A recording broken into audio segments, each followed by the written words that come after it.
All right, well, an aunt and her teenage niece shot and killed in a Tulsa home. The suspect, a man police says, was part of the victims' lives for years. The murders happened early this morning. This is near Pine and MLK. 2 Works for You's Brady Halbleib has been there all day long. He's tracking down some new information. He joins us now live with new details about the suspect's criminal past. Brady. That's right. The suspect, Howard Peoples, we're told had been dating one of the victims on and off for years. And we're told family says they knew that something was up there and that there may have been domestic abuse, but they never thought it could lead to this.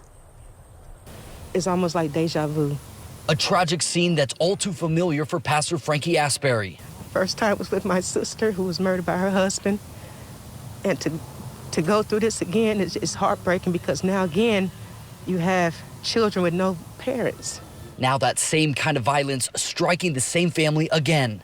This time her cousins. Family members tell us the victims are 31-year-old Chantel Dean, a mother of 3, and her niece Lavelle, who was just 16. She'll take anybody in. She try to do her best as a single mother.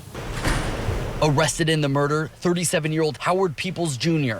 We looked into his background and found Peoples has previous convictions for child abuse and weapons violations. Now he's charged with 2 counts of murder. It's unfortunate that we have people who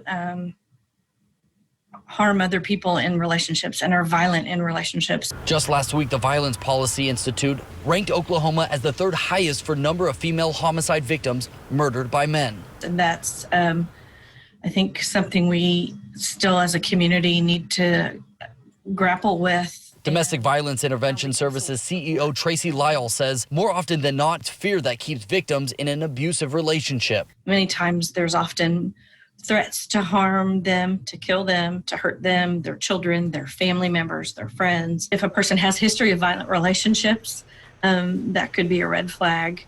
An outcome this family never thought they'd have to relive. No matter how much you love somebody, if they give you those red flags, please listen to those red flags, because it could mean life or death.